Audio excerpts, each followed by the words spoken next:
So nandito tayo ngayon guys sa burol ni Gustiang 35 sa umagang ito.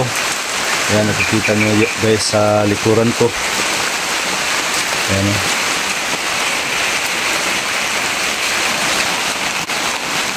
Ito.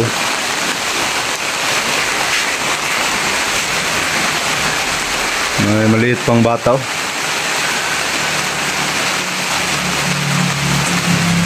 Ayan guys, si Gustiang 35 nasa kabaong na. So yung bandidong pumatay sa kanya guys, hindi pa natin na nakikita o nalalaman. Kaya ngayon guys, tayo sa bundok paghanapin yung taong Yumari kay Chang 35. So mamaya guys, abangan nyo guys yung next upload natin para hanapin yung tao na Yumari kay Chang 35. So doon tayo maghahanap sa bundok mamayang pag wala ng ulan kasi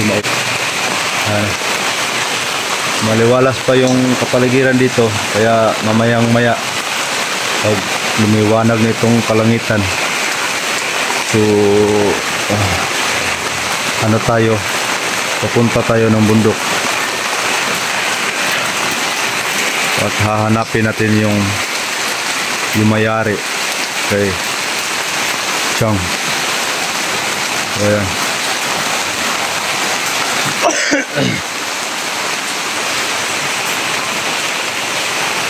Sana tayo guys mag-explore, hindi na sana tayo babalik sa bundok, kaya lang sa ganitong pangyayari guys, hindi natin inaasahan, hindi natin na matutukoy kung sino yung nangyari kay Chang 35. So ngayon, samahan nyo ako guys sa pagbabalik natin sa explore muli sa bundok para ating hahanapin.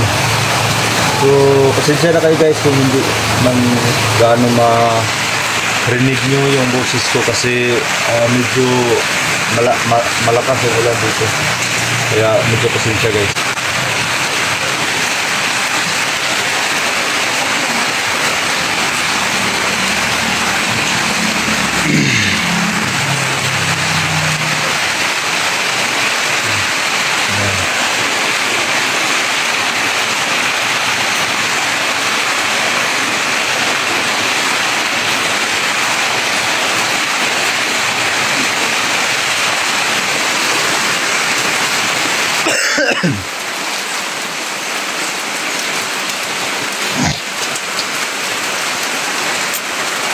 So, nakahanda na yung sasakyan natin, yung motor. Ready ko na.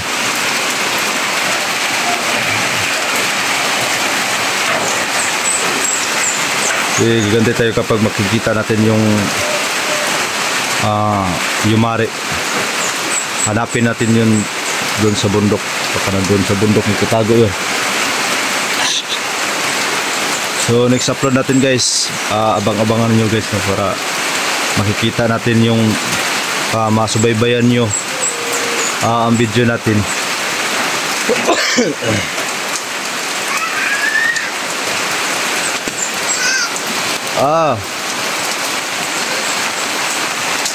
Sama ni bata. Sama na dia. Isa man ang nasa kahon, kabaong. Isa man na.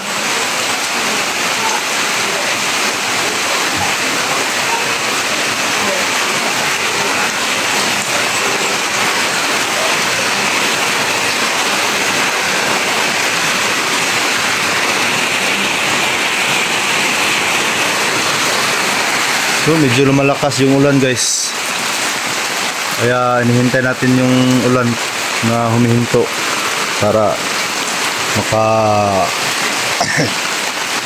lakad na tayo.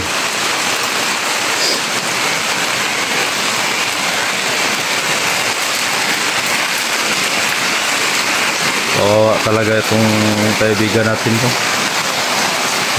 Binaril na walang kalaban-laban guys, no? Kung bumaril sa kanya, hindi natin nalalaman kasi tumitira sila na walang kalaban-laban yung tao. Kaya no, hindi sa harap-harapan. Iba yung labanan kasi sa harap-harapan kaysa parang tinatridor ka, tinitira patalikod. Yan. So kung sa harap-harapan lang sana makaganti.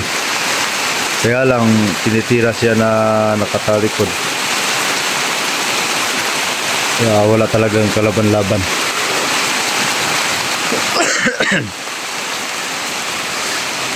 Set out nga pala guys yung mga ulitin ko. Shout out nga pala guys, no, sa lahat ng mga silent viewers natin dyan, mga supporters natin dyan, no, hindi pa matagal-tagal na hindi natin na kumusta. So kumusta kayong lahat dyan? So ngayon guys, tagal-tagal din tayo na hindi nagkakita-kita sa personal o sa live, sa video natin. So tagal-tagal na panahon na hindi nyo ako nakikita. Kaya ngayon babalik tayo sa pag-explore kasi may mission tayo guys, no. So ngayon samahan nyo ako guys sa mga sandaling ito. Samahan nyo ako sa bawat upload ko, no guys, no.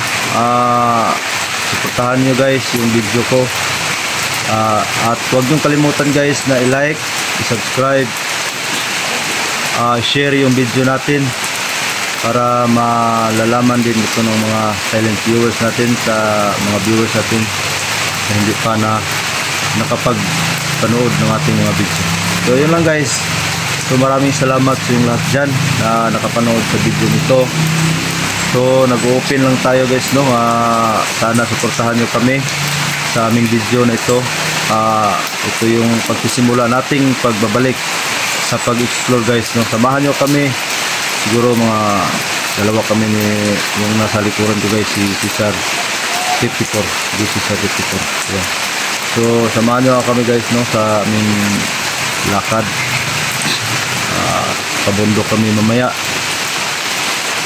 Punta kami sa bundok para hanapin yung tao na tumitira patalikod guys, no, nagka-tridor sa kay Gustang Street. So hindi natin nalalaman kasi nag-tridor kasi tumitira patalikod, kaya hindi natin alam kung sino yun. Kaya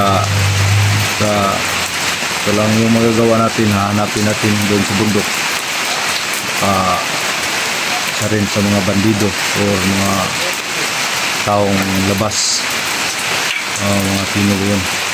Kaya samahan nyo kami guys. So shout out sa lahat ng mga nakapanood ngayon. At ulitin ko guys, huwag nyo kalimutan na pakipindot ng subscribe button dyan, at yung like pindot na rin, at pakishare ng video natin guys, no. So maraming salamat sa yung lahat dyan. Thank you.